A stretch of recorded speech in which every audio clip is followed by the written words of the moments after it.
I would like to welcome you to the last session of this year's conference. It's on the U.S. financial fragility outlook. We have two very smart people with us. Bruce Greenwald, a professor of finance at Columbia University, and Frank Veneroso, president of Veneroso Associates. You can read their bio in the program, so I don't want to waste any time on that, so please go ahead.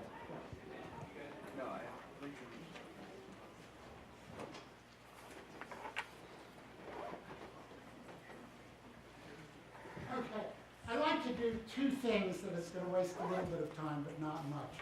The first is to do an ad for this conference. I spend my life going to traditional academic economic conferences, and trust me, you're going to learn a lot more here than you'll learn at Columbia or Harvard. So I would urge you all, whatever the value of this presentation, come back next year. Secondly, traditionally, I never do what people ask me to do. And I had planned to do that. I had planned not to talk about financial fragility at all, and I had a presentation which is overhead, so go with that. And then I decided, no, given what I just said about the value of this conference, I ought to be obedient to authority.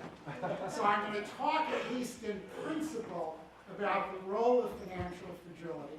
Unfortunately, it means that I don't have overheads.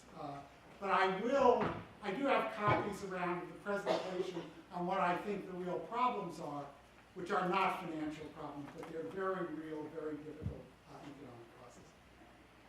So the first issue with financial fragility is it a cause or is it a symptom of the crisis? And I think the overwhelming, people can hear me without that microphone, yeah. I think the overwhelming evidence is that it is a symptom, not a cause. Oh. Record it without it or not? We can hear you a little bit. It would be better to have it. How about this? Is that better? That's good. Sure. Because it's way up in my face. I'm a little short here. Okay. So first of all, I think that the overwhelming evidence is that it is a symptom. And I'm going to go through that evidence fairly quickly because I think one of the problems with making economic policy has been a grossly disproportionate amount of attention devoted to this issue of financial fragility. First thing you have to understand is if you look at the international incidence of the crisis that follows 2008, it is not in the finance-heavy countries. The UK and the US do surprisingly well. If you look at the G7, the people who suffer the biggest peak to trough decline and recover most slowly are Japan, France, Italy, Spain, and to some extent Germany, although they clearly do well feeding off the rest of the economy. In the smaller economies, Ireland actually suffers but recovers pretty rapidly. Finland and Denmark and Belgium really spend a long time in trouble. Greece spends a long time in trouble. That's the first thing. It's not correlated with banking intensity, so you have to ask yourself, what is it that's going on in Japan in particular, where there is not a financial dimension to the crisis, at least to begin with. The second thing is that if you look outside the U.S. at the banking crises that do materialize, they materialize very late in the game. In Europe, the problems really start not in 2008, 2009. They start to cut in 2010, 2011. And that's after an extended period of poor real economic performance. That again argues for the financial consequences being a result, not a cause, that is the financial dimension being a consequence, not a cause of what's going on. Third is, you guys may not be happy with the full extent of Dodd-Frank or the full extent of the financial reforms around the world.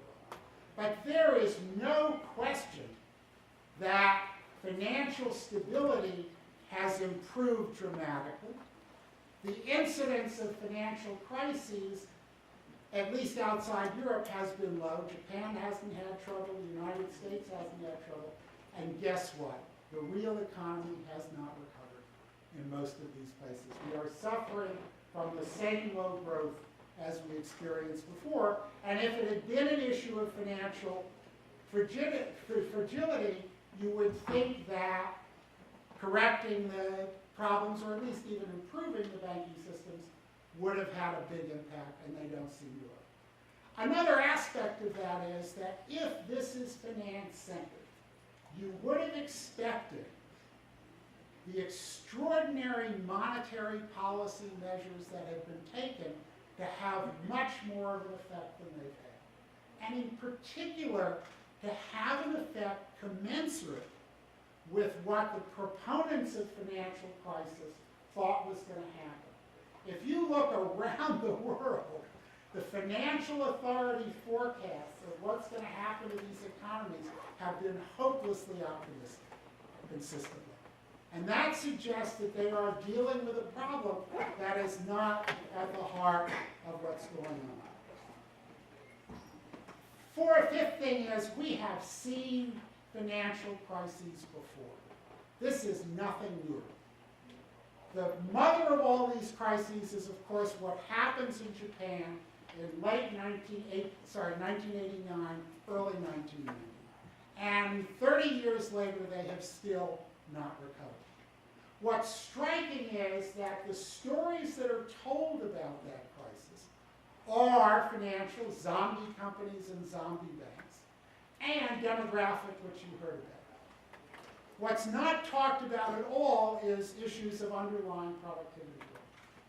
That is a terrible irony, because you can decompose the deterioration of Japanese economic growth into a deterioration in the growth in hours worked, which should be demand-driven, therefore zombie banks, and demographic-driven, relative, say, to the United States, and deterioration in output per man-hour. Pre-1990, Japanese hours worked grew 1.5% more slowly than U.S. hours worked. Post-1990, Japan actually improved in that dimension. Hours worked grew 1.4% more slowly than hours worked in the United States. Productivity growth in Japan pre-1990 was 3% above productivity growth in the United States. Today, productivity growth in Japan is between 0.5% and 1% slower than productivity growth in the United States.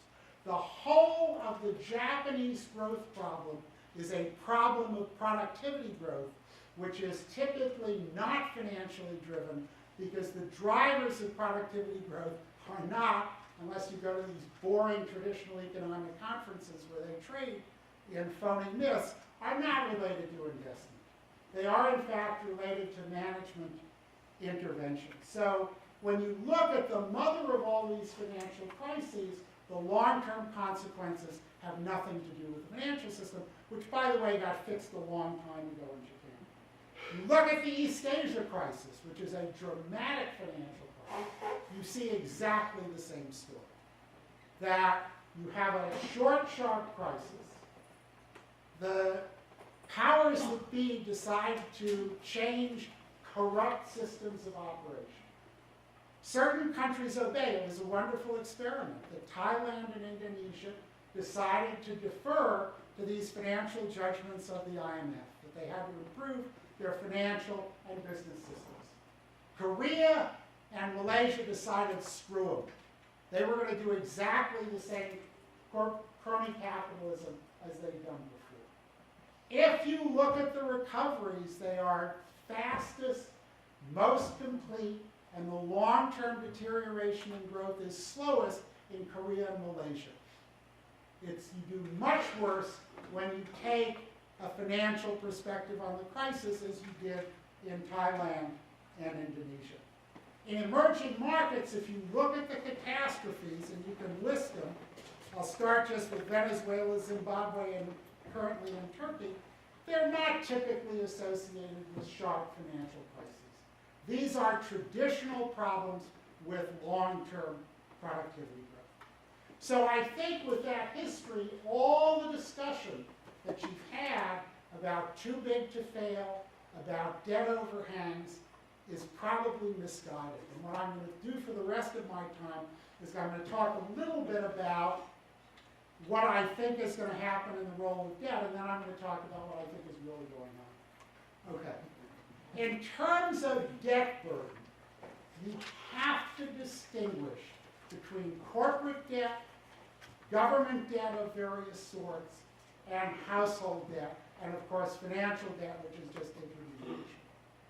If you look at government debt at the federal or national level, there is very little indication that that leads to restrictions in government spending that we've seen so far.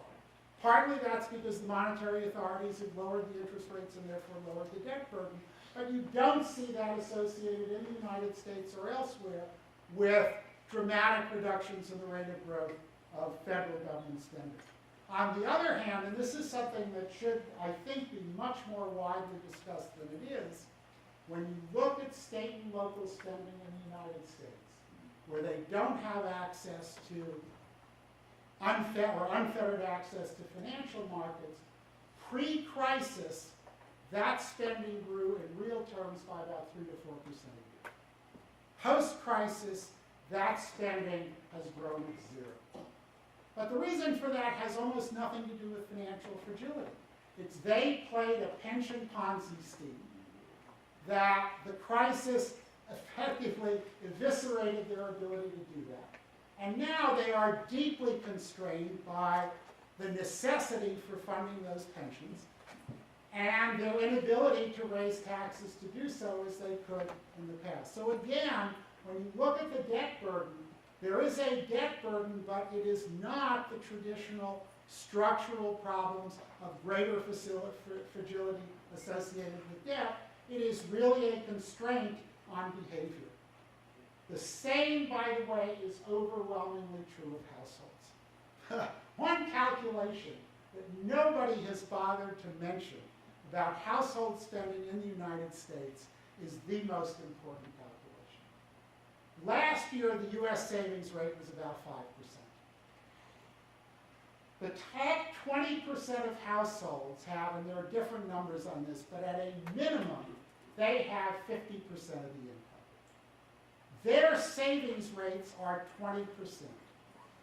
20% of 50% of the income is a 10% savings rate. To get down to 5, the bottom 80% of households who use, because the consumption is much more evenly distributed, do most of the consumption, and especially variations in consumption, have to be dissaving 5% a year. If they have 50% of the income, 5% is 10% of that income. That means that last year, the bottom 80% of U.S. households spent 110% of their income. And they've been doing it for a long time. The number, by the way, was slightly worse than that in 2007, 2008. And under those circumstances, if they lose access to incremental debt, you see exactly what you saw in 2009, which is savings rates went up from about 4.5% to about 8%. But it had nothing to do with financial fragility. It had to do with this unsustainable degree of spending. So when you look at debt, the corporate debt problem, by the way, is much less in many, many terms than people have talked about. And I think that's a third aspect of the changes that you have to understand. If you look at traditional corporate profit fluctuations over the business cycle, the big industrial firms went from making a lot of money to actually losing a lot of money. And they did that even in fairly mild recessions. Today, those firms are in different businesses. I'm just going to give one example, but there are thousands of these. John Deere used to make tractors. What John Deere sells today are agricultural automation systems. Nobody, by the way, deep plows anymore in leading-edge agriculture. Every seed is individually placed in the ground at the optimal time of year. The software that does that, locality by locality, is owned by Deere. When they do that, the tractors have to work. So the importance of the repair infrastructure has gone way up. Those are two local service functions. At the same time, the cost of making the tractors, because productivity growth in manufacturing is on the order of 4 to 5% a year, has gone down dramatically. The package is so valuable that they finance it, and that is a local service function because it's based on local information. So increasingly, Deere is a local service company with, because they understand what they're doing, local monopolies. In a region where 90% of the tractors are Deere, both the second-hand market, the service support, and the software and financing infrastructure are going to be much better, and Kubota can charge any price they want. They're not going to break into that market. That means in the face of demand fluctuations, and by the way, Deere's demand for equipment fell by 30% over the course of 3 years between, I think it's about 2012 and 2015. Historically, that would have been devastating. In practice, their profits only fell by 40%. Their profit margins fell by 40%. Having a local monopoly provides an extraordinary degree of stability for these firms, and as you move from big global markets for manufacturing to local markets for service, both from service firms and within manufacturing firms like Deere, you get much more stability of income. And by the way, the profit share in the United States has gone from about 8.5% in 1990 to about 14% today. So the profit levels that will support these infrastructures have gone way up. In the face of that, the corporate debt is not an issue. And it's not just that Apple has all the debt. It's that faced with this, Deere did not have to cut back the way it had historically in the face of that kind of demand drop. Inflation, by the way, has been extraordinarily stable. It seems to me that when you have local monopolies, you get administered prices, and you get constant rates of growth of price of about 1.5% a year, which is what you've begun to see for a lot of these companies. And you don't get fluctuations in response to the Phillips curve or demand conditions. So for those reasons, where you have problems with issues of finance for households and for state and local governments, they are not financial institution problems, they are structural problems. And that's what I want to do. I have 5 minutes remaining? 8, oh fantastic. That's what I'm going to talk about for the last 8 minutes. We are in the middle of a brutally painful transformation. And here, I really want to say something about Randall's usually excellent presentation. Do not count on the Second World War experience. The Second World War was extraordinarily effective government policy. Inadvertently, that moved everybody off the farms into the factories. When you move from decentralized farms to centralized factories, many good things happen. First, because productivity growth comes from the consistent application of management that's diffusing technology, not from technology creation. When you have large centralized institutions, productivity growth accelerates. And you see that all over the world in the wake of the Second World War. That is a huge benefit, and that's presumably why everybody does so well. Second thing is, when you work in a concentrated institution like a factory, you work collectively. It's very hard to identify individual efforts.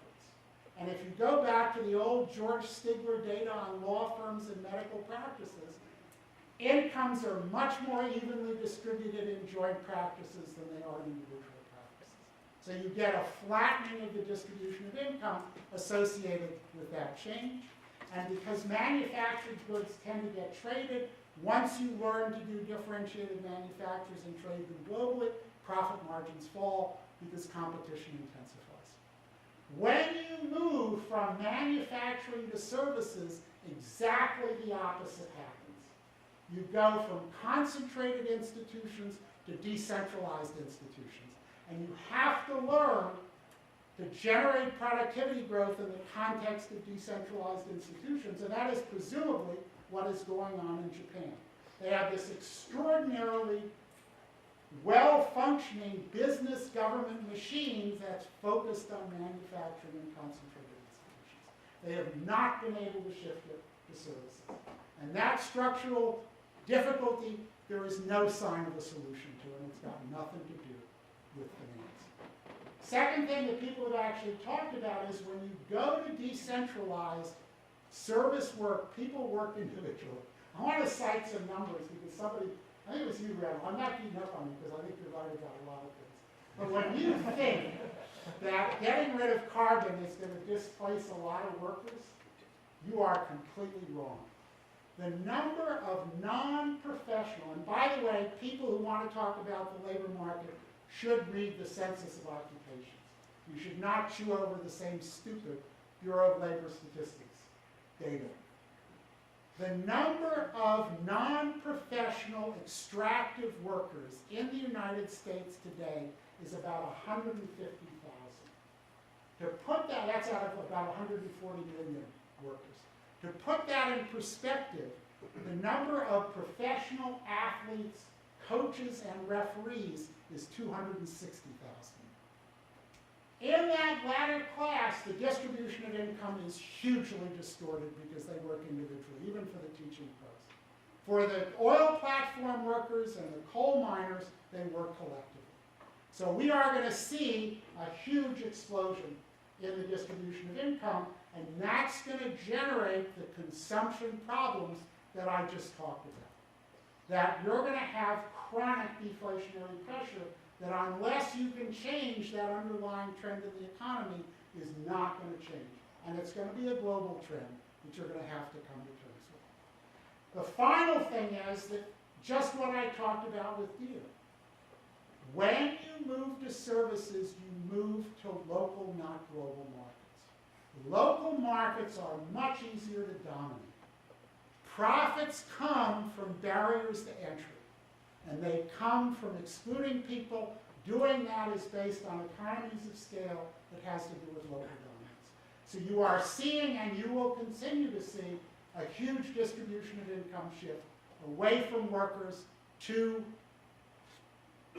profits, and that's also something that's going to create deflationary pressure. But there is one last global problem that you're going to have to deal with. And it's not an accident that trade wars occurred in the Depression and they're occurring today.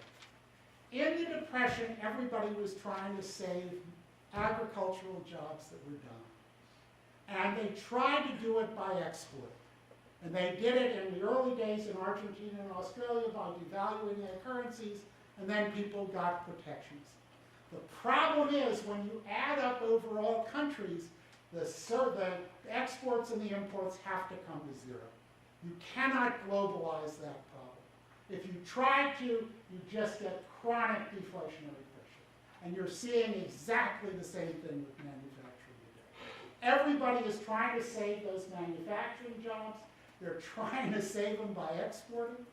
And the problem is when you add up overall countries, the exports and the imports have to sum to zero.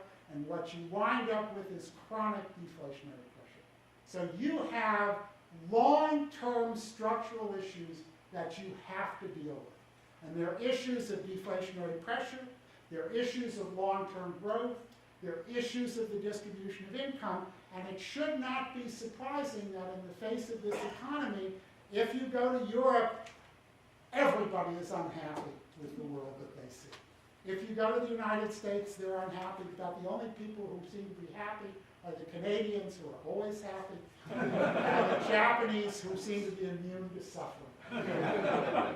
These are the issues you're going to have to deal with, and I think the structural changes you're going to have to do are think about things like the Agricultural Extension Service to generate productivity growth among decentralized institutions, either that or big service companies like McDonald's. And I think you're going to have a massive earned income tax credit. because you're not going to be able to correct the problems of distribution of income by, minimum wages or tinkering in that section. And I think you're not going to get away with a guaranteed annual income. You've got to make people work. So the sort of thing I think you have to think about is, if you work 1,000 hours a year and make $9 an hour, which is 9,000, the government will give you an extra $27,000. And it turns out that if you do that, the cost of doing that adjustment, which I think is going to be inevitable sooner or later, is actually not that much greater than it is for the existing welfare programs. So I think the one thing that you can take home, or I took home from this, is that Randall is right. These transformations done properly are not going to be difficult, but they are going to be inevitable, and if you focus on financial services, you're going to have happen what happened in the United States. And here, they've already destroyed the influence of the banking system. In the 80s, about 25% of corporate finance came from banks. Today, that number is under 10%. And that's without any of the other reforms that you're talking about. So you can just write off the banks. And that's not where the problem is. Thank you.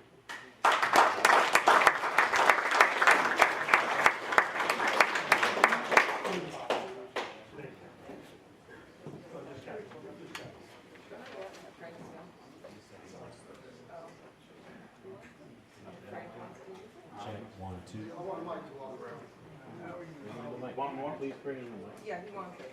Bring in the mic. Oh, don't you? There's trouble.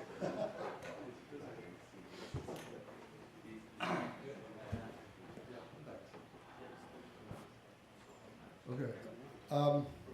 The last time I was here, that Bruce was here, Bruce gave this example of deer as why the profit rate in the United States was so high. I completely bought into it. I read his books. Seriously. You made a lot of money on that. I wrote about it, okay?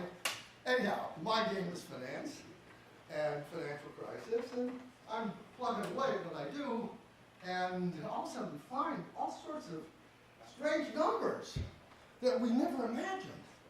And we start running numbers, and one of the outcomes of the discoveries that we have made is, which I'm probably not going to talk about tonight, because we don't have time, is that Bruce is completely wrong about profits. Every measure of profits in the United States are hugely overstated. And maybe I'll be able to get at it when we go a little further. Okay, so financial fragility. We all know there are two dimensions to financial fragility. There's increase in indebtedness to the point where there is a point of systemic insolvency. That means that somehow or other the cash flows subject to normal shocks at some point will not be able to validate debts. And then we'll go through what is called the Minsky moment and all that stuff. And the other one is asset bubbles. Because we know that assets are collateral against debts. And so if assets prices rise to levels that are unsustainable, and there's a scaffold debt that's built against it, which is very large relative to income, then when the prices of the assets fall, you will wind up with debt repayment problems, another source of financial crisis. And that happened back in 2007. We had a real estate bubble, and we had a very high ratio of mortgage debt to GDP and total private debt to GDP, both of them unsustainable. Eventually, both of them had to unwind, and we had a great financial crisis. Okay, here's the data for the United States. So this is 1929, before the deflation. And increasingly economists now recognize that the high private debt to GDP ratio that was reached there was what turned a recession into 3 banking crises and a deep depression. Okay. So when we got to above 150% in 2007, we had a very, very high ratio once again of debt to GDP.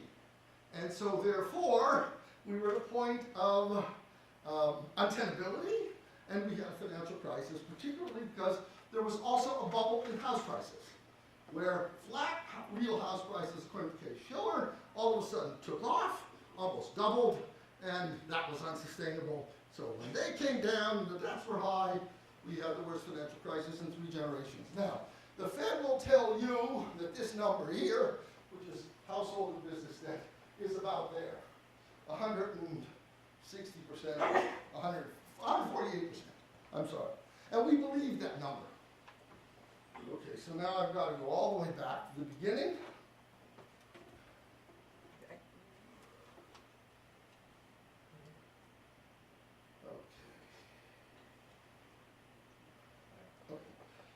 So it's the end of 2005, and we come across an aggregate balance sheet for the S&P 1500, and another one from a lot of U.S. corporations that are followed by Goldman Sachs. And what they show is that the Fed says that corporate debt has gone up by 30%, and they say that corporate debt's gone up by 100%. Now, these were big aggregates. And we said to ourselves, oh heavens, how could that possibly be? I discussed this last year. So we started to look at more and more data. And what we found out was we could find 6 big corporate, aggregate corporate balance sheets. And they were all, they cut different swaths across the corporate sector, but they all showed this 100% increase in indebtedness. And yet the Fed's number shows, well, first it was 30, then it was 40, now it's 52, but, and we gotta find out why. Okay, so we present here, the yellow line is the Fed's numbers, and all the other numbers are the growth in corporate debt from all these other balance sheets. And let me just go through them very, very quickly. Okay, here's the S&P 1500 X financials. This is all non-financial. And here is X, S&P 1500 X GE and financials, because GE in 2007 was a big financial institution and it got rid of it. And so therefore, the endpoints really weren't, the 2007 endpoint wasn't really non-financial. It had a big financial institution in it. So it's best to make that adjustment, take it out to see what the non-financial sector's indebtedness did, and you can see what it does, up 160%. Now, here is a data stream universe. This is 3,000 public companies as opposed to 1,500. And here is a Census Bureau aggregate. 4 industries, 11,400 companies. They've got another component that doesn't have quite the coverage. It's another 4,000 companies, another 2 industries, says the same thing. It shows that even little and private companies, as well as big public companies, are having this very large increase in indebtedness. And then here is S&P Globals. Now these are the companies that have debts, securities that S&P rates. Gives us the same numbers. And so we make an assumption. It turns out that on average these things go up by about 130%. Well, let's be a little conservative. Let's say that corporate debt has gone up by 120% instead of 50%. And then let's assume that the Fed's data on household debt is correct. And let's assume that the Fed's data on non-corporate business data is correct. And let's run to see what private debt to GDP ratio is. And what we get is 180%. With leases, our number on leases, which no one carries, is very conservative relative to our inputs, but the data's poor, so we're being conservative against a Federal Reserve number today of 160%. And then we're going to go and assume that the non-corporate business sector, which is very substantial, has the same growth rate in debt as the corporate. And then we run the numbers and we get an indebtedness ratio of 193% for the private sector versus the Fed's number of 160. And this is all with leases and peak number in 2007 of 177. Okay, so we're new high ground in terms of indebtedness based on this analysis. Now you're gonna ask me, how could the Fed get it so wrong? And I sent you a big fat thing, which gives blow-by-blow accounts of us trying to shake out the Fed. Why did you get it so wrong? And what we've concluded from what they've told us is that they haven't used balance sheets. They've constructed debt aggregates out of flows. And their flow data excludes most of, maybe almost all of, the shadow banking system, which is the single most important financial innovation of our day.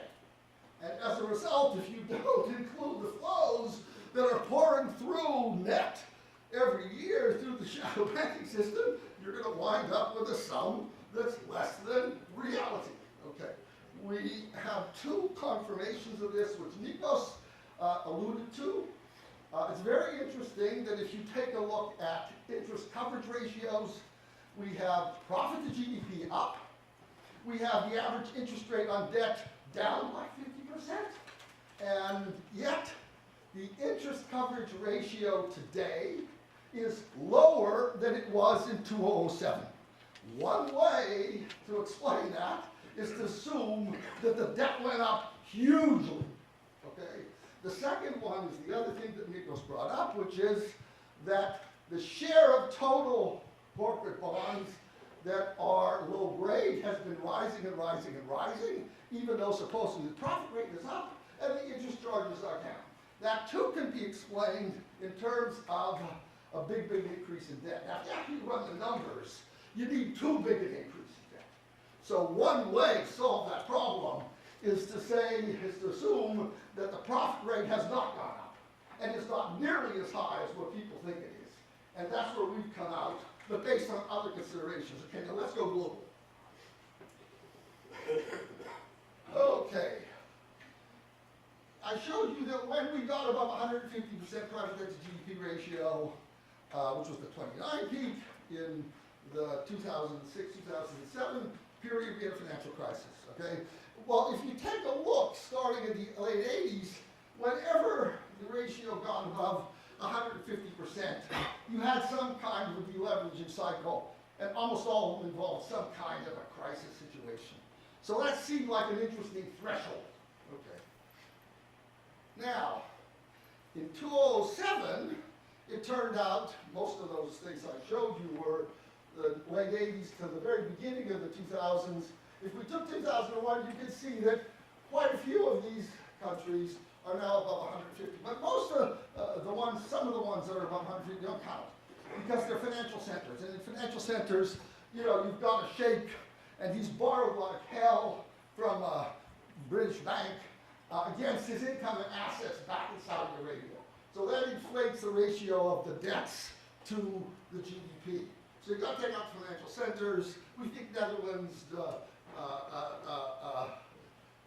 doubles its mortgage debt. It's overstated. So you have to take some of those out. But in general, you got above this magic danger level, and you got a financial crisis. Now here's the interesting thing. Here's where we are now. Here's our number. The rest of them are BIS numbers, except for the China number. And what you see is now, they're all up in the 200% or higher range. You see, what happened was, when we had this event here, the only outlier was Japan. It went to 220%. Everyone else had a crisis that stopped it all before we got anywhere near there. And we all thought, therefore, that Japan was an exception, an outlier. But now what we see is that, whoops, I'm going the wrong way. Sorry. What we see is that many countries are in the Japan zone. And we believe that the China number is especially high because we think that the official Chinese data understates, and we think that the official Chinese GDP data overstates. Okay, so that's where we are in terms of debt. Now, we also think that in the euro area, using the analysis based on the interest coverage ratio and the parallel zombie ratio, that the Europe area debt statistics are understated, probably for the same reason that the US ones are understated. Robert McCauley tells me no, but we suspect that that's the case. Okay, now, what about asset bubbles? There's no stock market bubbles in the world today except for the United States. That's very debatable.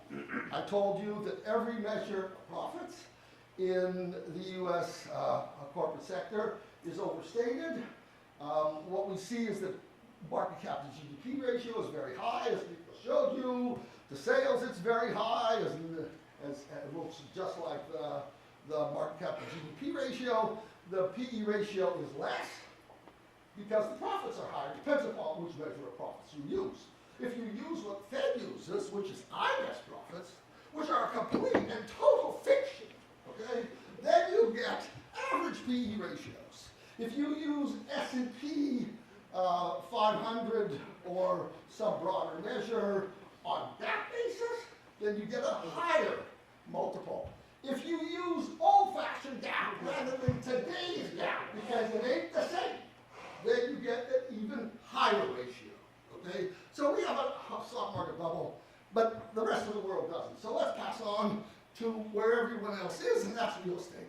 Now the problem is how do you assess what's fundamental value in real estate?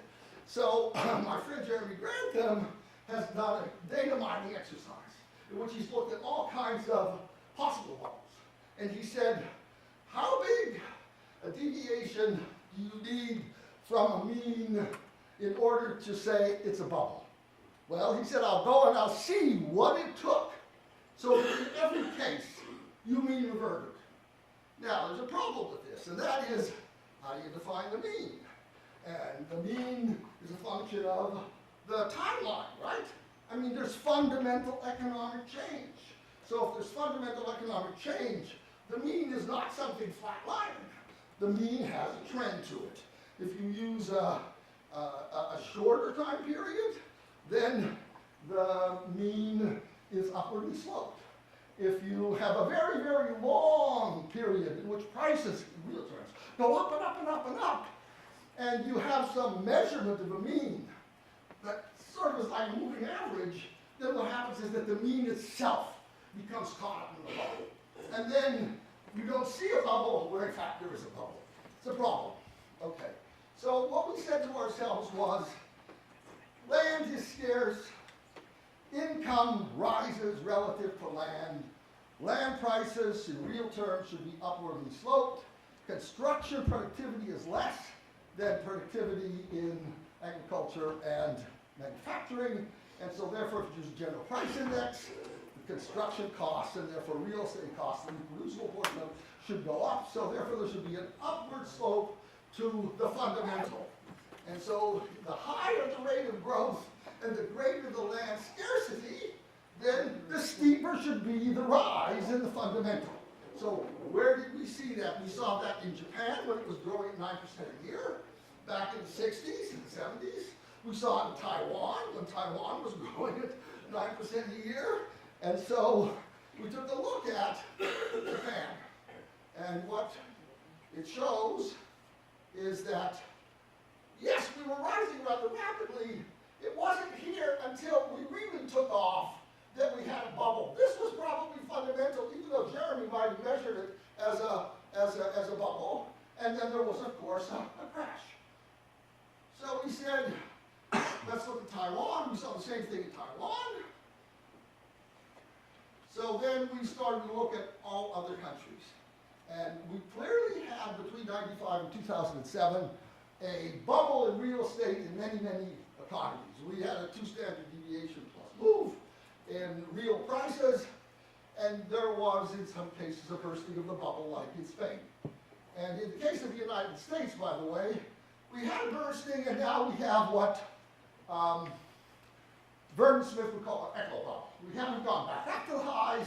We've gone 2/3 of the way to the highs. So we're elevated. Is it an echo bubble? Will it burst like an echo bubble, like Vernon Smith describes, or is it really part of an upward trend now that we have in house prices that didn't exist in the first half century after the Second World War? Don't know. Now, what's happened to a lot of these countries is that they had a bubble, but there was no bust. And so here we see again, it looks like a bubble, but there is no bust. But then what we've seen is that there's a bunch of countries, about half a dozen of them, where, look, we had a doubling in real house prices in 10 years or less. And now we have another leg up. And you all know about Canada and Australia, but we find the same thing in Hong Kong, we find the same thing in Norway, Sweden, New Zealand, and only one of them, I think, which is Hong Kong, can we explain it away in terms of land scarcity, okay? So these look like super bubbles. These look like prices that have gone into the ionosphere, okay, relative to history. Here's China. This is nominal prices. I'm done? Oh, okay. So here's China. We've actually, because China's been growing so rapidly, did a cross-check on it, and we basically took the total value of real estate to GDP. And we use a different number on GDP because it's overstated, and we've come up with a ratio that's even higher than Japan in 1991, which had been the super real estate bubble. So we think that it's a real estate bubble. And these things crash. All right. I need a drink.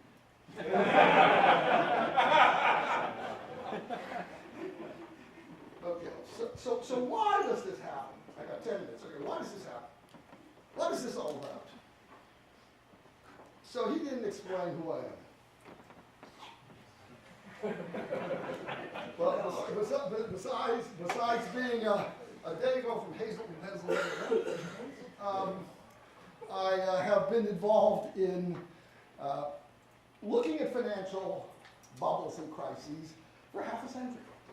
My first job was as a tech analyst in 1968, which was the biggest tech bubble in our history up to that time. And then somehow after that, I wound up advising countries about how to develop financial markets, stock markets, and what happened was that more and more of our financial markets went haywire. They in some way or other went into bubbles, or they went into debt crises, over-indebtedness and debt crises.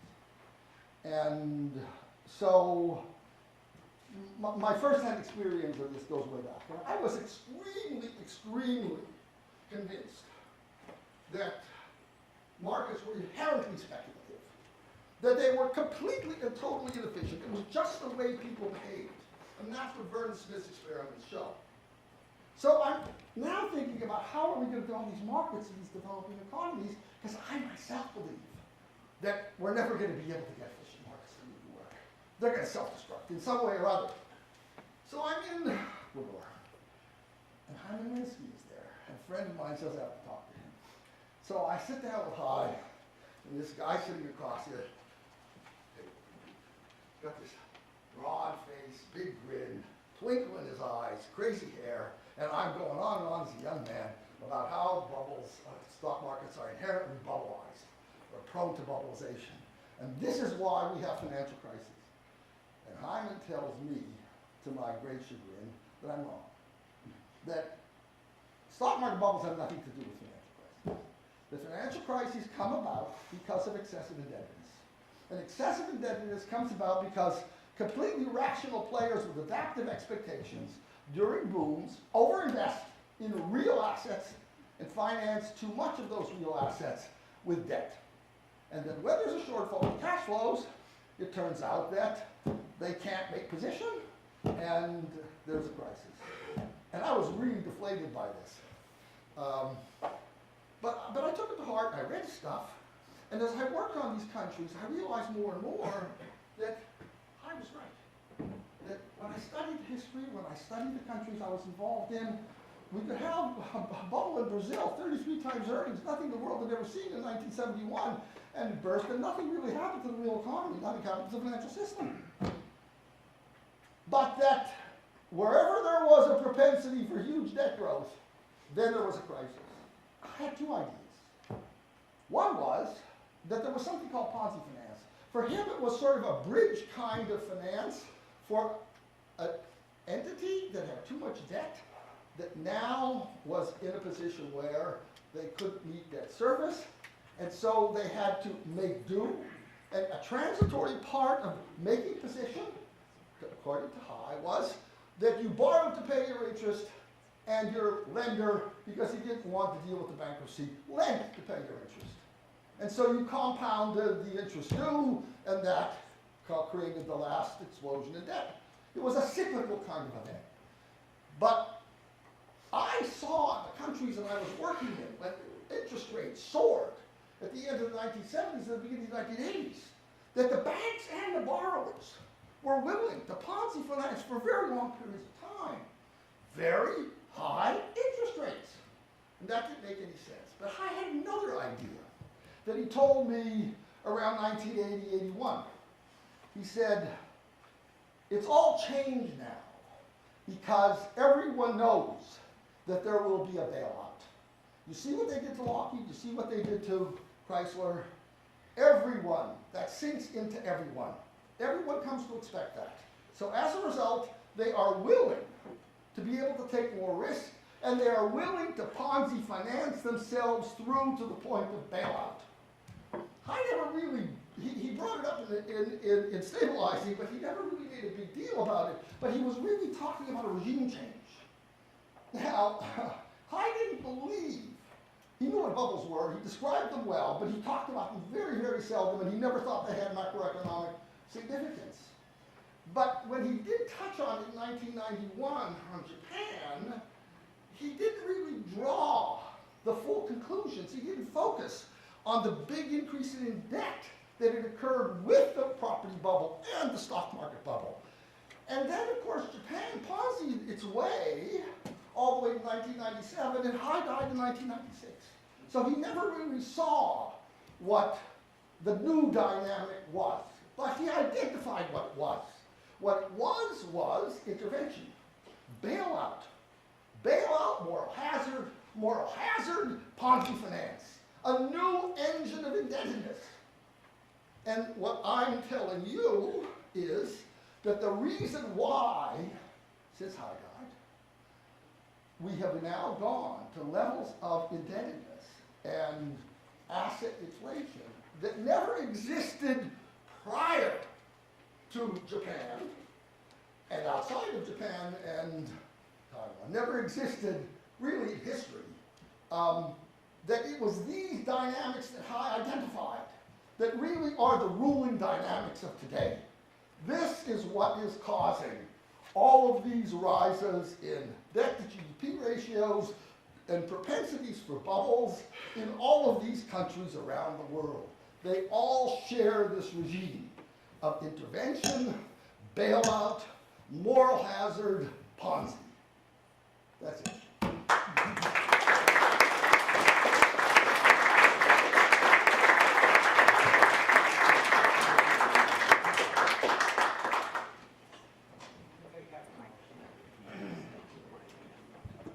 Great, so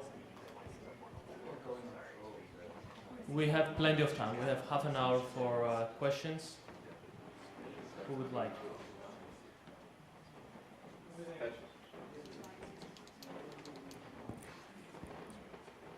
Thank you very much. I'd like to combine both speakers and ask the question about transformation from a fossil fuels economy to something else, and whatever that transformation would require. That's number one. And number two, given that large amounts of financial assets are based on oil companies, which have enough political power to maintain those assets instead of letting them fall. Do we have a building financial crisis due to a postponed regime change from fossil fuel to something else? Yeah, I can actually answer that, which is the answer is no. And the reason is, if you look at Exxon and you look at the revenue minus the actual operating costs, the operating profit is about 70% of the revenue. It's enormous. But what they do with it is they plow it all back And often, by the way, they plow more than 100% of it back into searching for new fossil fuel sources. And the reason, presumably, is that they want to save their jobs. We've actually gone through the investment firm I work for, because we're thinking of buying a lot of oil companies.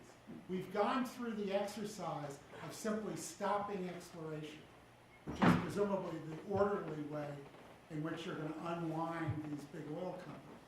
And it turns out, for most of them, you'll make a lot of money. Sorry, but that's the reality. So what they're doing is they're putting the money into not the existing infrastructure. They're putting it into the next generation of oil fields. And you take that out because you want to stop the fossil fuels. It turns out the financial crisis for the oil companies disappears. That's true. I mean, you can do those. But what if the whole oil industry shrinks? I mean, it doesn't matter. How many people do you think work in the oil industry? But what about the financial dimension of those? I mean, I thought I just dealt with the financial dimension. Let's just talk about any company. Suppose it dies. It just goes away. But in the meantime, you've taken enough money out of that company to reimburse the stockholders and to reimburse the debt holders. Who suffers when it disappears? And the answer is the workers. And how many extractive workers are there? 150,000 in the United States. They're already gone. All this, that's non-professional, but the professionals are not that much either. That's all been automated. And you can just let, as I say, you look at these recoveries, you can let the equipment go. So, Randall, I think, is right about this. That adjustment is much easier than people are pretending. I have an answer for you, but it'll take us down the wrong path. I basically believe our stock market bubble, which I think is a stock market bubble, is fed by a lot of speculative money, a lot of it through the private equity channels, and these people are throwing a lot of money at Ponzi's, and that some of the frackers or a lot of the frackers might be Ponzi's, and so if the oil price falls, I think that some Ponzi frackers could go, and that in itself I don't think matters. But if lots of different kinds of Ponzi's go, then I think that could create a revulsion in the speculative fund flows, and that could have some kind of a macro impact. But most people think my assessment of the stock market, well, all the rest is a lot of horse crap. So Well, I don't want to defend it. Right? You've got to be pretty close to broke if you've been betting on the stock market crashing. No, the last 10 years. no, not at all.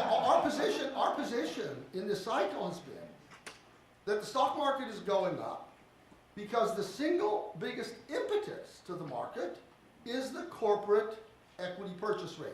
And our estimate of the corporate equity purchase rate through buybacks and M&A net is about 1% of GDP higher than the numbers that the Fed carries.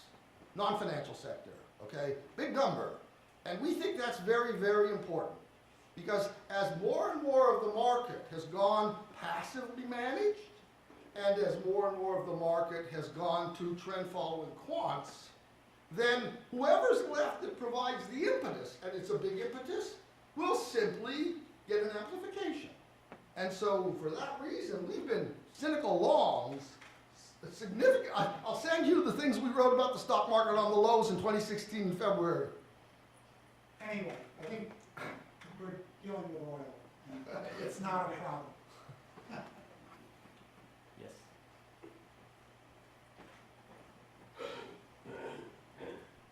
So to summarize, Bruce's concern about deflation is completely agreed and then amped up by Frank because we're going to have a massive asset crash for reasons that Bruce denies are possible. No, I'm just being facetious. I So, want to talk about the evidence. okay. So let's try to redefine financial crisis. Not to do that. I have the hell of a nerve doing that in Minsky's house. But let's talk about what really happens in a financial crisis. Can we come to some sort of agreement? And I think you were both almost there, that the institutional impact of financial crisis, other than the fact that it sends central bankers running around trying to save the institutions, is really not the issue. The issue is the degree to which all this debt that Frank just described, and that I believe you agree exists, is really driving growth. It's the channel through which growth is being driven. It's the channel through which economic activity is being driven. An alternative channel would be paying people higher wages, right? Paying people more money, and then they would spend that money, and so on and so forth.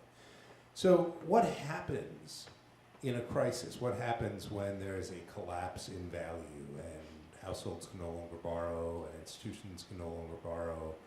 What happens? You basically cut off that transmission mechanism. I guess what I'd like to hear from you guys is, and I think I know what Frank's going to say. I'm not quite sure what Bruce is going to say. The institutional impact, which we all tend to look at, you know, you have a crash in value, people run around saying, oh my God, the banks are going to go broke. So what? You want to speak first, or you want me to speak? Well, let me just correct something about assumptions he's making on my part. Remember what I told you. I did not think that asset bubbles had much to do, if anything at all, with financial crises. Okay? It was overinvestment with a higher proportion of debt, a level of investment that was not sustainable, and then when there was a shock to cash flows or a decay in cash flows, and so therefore debt service couldn't be made, okay, there would then have to be a period of making position. The problem with making position is that one aspect of it is what we called in the old days credit revulsion. Okay? To me, financial crisis is finance revulsion, not credit revulsion, but finance revulsion. It doesn't need inflated assets. Let me give you an example. 1979 to 1982. All asset prices are deflated, but interest rates are sky high. Countries and companies in the emerging world are borrowing at 17, 28%, whatever the numbers are, and the banks are lending to them. There is no asset bubble behind an explosion in Ponzi finance. At some point, the levels of indebtedness and debt service become too high. At that point, the lenders go into credit revulsion. And so we get the third world debt crisis. Okay, let me answer your question. The Minsky story is a story of the current crisis. It's essentially a business cycle story. And I think it's undoubtedly true that that's what you see. I mean, I assume everybody here knows that the fluctuations in output in a modern developed economy are greater than the fluctuations in demand. So that what happens is they proceed along, they're reasonably optimistic, and all of a sudden there's a negative shock. And now they accumulate inventory because they don't adjust right away. They accumulate plant equipment. And because they can't sell equity, because there are big informational problems with doing that, especially in difficult times when you don't know who's in trouble, they have to finance it. And they do that, and as they do that, the risk profile of those firms gets worse. And we know how they react, because we've seen business cycles like that, both at the industry level and at the economy level all over the world, which is they cut production, and they cut investment, and they restore positive cash flows. They gradually pay off the debt. So the pattern of a business cycle, which is the Minsky business cycle, is a short, sharp, but not a catastrophic drop down, and then a long, slow recovery, which is more or less a full recovery within about 18 months. And I think that's the kind of debt crisis that we've seen over and over. Let me just add one. Let me finish. Let me finish, because this is a real discussion, and you're not going to answer for a short time. Dan said to me before I came here, he said, don't let him beat you up. All business cycles are not the same. The Depression looks entirely different. So the second half of 1929 is bad. 1930 is worse. 1931 is terrible. 1932 is bad. And the first part of 1933 is bad. It is not this short, sharp decline followed by a long, slow recovery. The current crisis looks a lot like that. That suggests that there are varieties of crises. And somebody mentioned sort of what life was like before the Federal Reserve. And I think when you talk about crises, you have to distinguish between these very long-term, what I would call structural crises, of which we've seen two in recent memory. One is the demise of agriculture, which is a depression, and the second is what we're going through now. And it's been very extended and very extended. The second dimension of the crisis is the typical Minsky business cycle crisis, and we've seen that over and over again, and the thing about it is it's self-correcting. That unless something else happens, those cycles are actually self-correcting. And we have thousands of them that have been self-correcting. Then there is a third type of crisis, which is the one that the Fed is designed to correct for and has done successfully, which you've got to be careful not to put away. And that is, you get a sudden loss of financial confidence. What you see in sort of October of 2008, what you see when Enron goes bankrupt, what you actually saw when Penn Central went bankrupt in 1966. When that happens, in the old days, everybody went bankrupt. Because nobody knew, there's a lot of short-term finance, and people couldn't roll it over, and everybody defaulted, and there were long-term consequences. I think the modern central banking innovation is basically to alleviate those crises. And in fact, the important part of the intervention in the crisis that we went through that really made a huge difference is, in 3 weeks, in October of 2008, the Fed basically bought, what was it, 13 trillion, or 3 trillion of commercial paper liquidity. So there's a short-term crisis of confidence, which we think you should correct for, because if the people have really been investing badly, in the long run, they're not going to survive. Lots of companies die in the long run. The second are the regular self-limiting business cycle crises. And then the third are, I think, what we've seen in the long run. And they're very different, and you don't want to confront them. Go ahead. Oh, I just wanted to say that Bruce is right in High's model. The cycle was created by business, overinvestment, and adjustment. But in the post-war period, it's been probably more so household. And so it doesn't matter who does the excessive expenditures, finance the debt. But it can be more than just a business sector. To that end, I'm sorry, does anyone mind cutting anyone off? To that end, So, going back to Bruce's contention with regard to future deflation that I completely agree with, and Frank's concerns about an asset crash, which I also completely agree with, is not the answer to a certain extent, we have a sub-potential economy, clearly. What, sorry? Sub-potential economy, right? We're running below potential. I gave a talk this morning on labor slack, effectively. That's effectively what I was talking about, right? It's those judgments are very hard to make. Well, There okay. is an argument Just- that can be made. Just assume for just a minute. The question is, can the collective agent step in? We have a lack of infrastructure. We have, forget about Green New Deals. How about smooth new roads and airports where you can get your luggage? We have ample need for a ramping up of infrastructure. We have plenty of capacity. I would argue we have labor slack.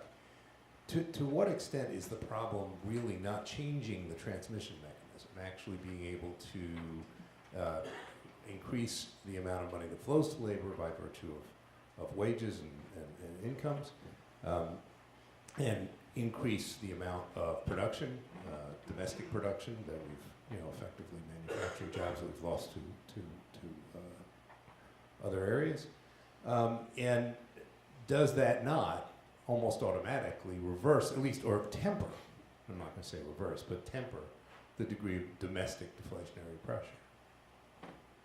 All right, let me just say, when you talk about slack, again, you cannot talk about just the traditional Keynesian. I'll give you the best example. If you look at the micro data of company operations, how many people it takes to service a cell phone, to his finally is how much time it takes to issue a bank cash flow. And there have been studies that have looked at this extremely carefully. The most efficient firm that does that is about 2 to 3 times as efficient as the industry average. And there is relatively slow convergence. So there is some sense in which every economy in the world has sort of 100% expansion in output. And we know that when we look at international comparisons. Even today, China has a GDP per capita that's a quarter of the United States, and the technology and the capital availability is high. So there is that kind of slack, but taking up that slack is not something that you can typically do by demand stimulation. That's something that you've got to change the structure of operational businesses, and it's something, as I say, that worked very well when you moved to factories and you had concentrated management potential. The second kind of slack is, I think, what we're dealing with in the U.S. economy today. And this is the numbers about the labor force relative to population, especially, by the way, in the prime ages, which is below 65. There, the problem presumably is a mismatch in skills. And the reason I say that is that if you look at service jobs, they are overwhelmingly human interaction jobs, that you have to be good at handling other people. If you look at traditional factory jobs, human interaction is a small part of it. When you say you're going to build infrastructure, don't forget, there are not that many people who you're going to employ to do that, mostly machines. Secondly, they have to be good at running those machines. Thirdly, you have to know what you're going to do with them once you're finished with the infrastructure. So I think that when you talk about that kind of stuff, and you deal with labor as an undifferentiated quantity, if you try and do it with demand, and people have tried to do that, the evidence seems to be that it causes inflationary pressure on trade. Then there's the demand shortfall, and interestingly enough, how many of you have been to Japan? Okay, it doesn't look like a country in recession. I mean, so that there, it's not clear that demand simulation is going to make a significant difference. So I think you have to be careful when you talk about slack, about the origin of the slack and what it's going to take to remove or realize the potential presented by the slack. And I think the evidence is that for most of the existing slack today, traditional macroeconomic policies are probably not. I look forward to you reading my paper on that. Have you looked at the census of occupations?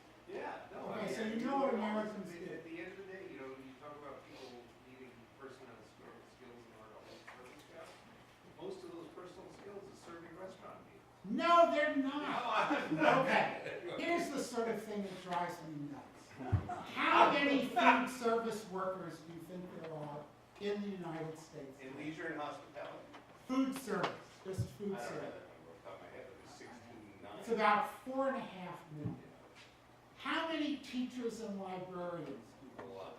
6.5. How many of those 4.5 million are fast food workers, which is people who don't do specialized jobs? No, but we're talking now about if you're going to be a chef, you're not going to do it by doing high hours. There are only about 2 million fast food workers, and the number is not growing. You really have to read the data about what Americans do before you generalize about how adaptive. Those professional athletes and coaches, most of whom spend most of their time unemployed, are not going to suddenly become attractive. Okay. And Another question? Last chance? Someone had a question over here. Somebody have a question there?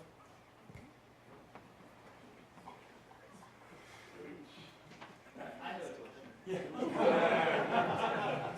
So you talked about three types of cycles. Right. So would you Three types of prices. right? Do you think this price has different frequency? Yes. And also you of course. would not count the price in the 30s as a Minsky price? Oh no, it looks very.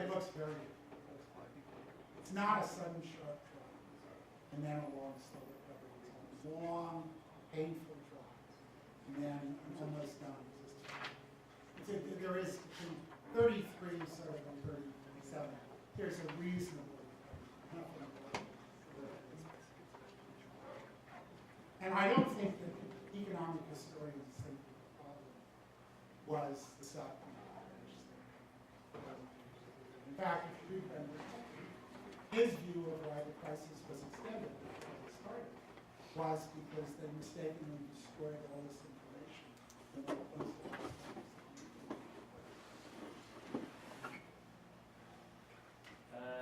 Okay. Any last comments? Oh, come on.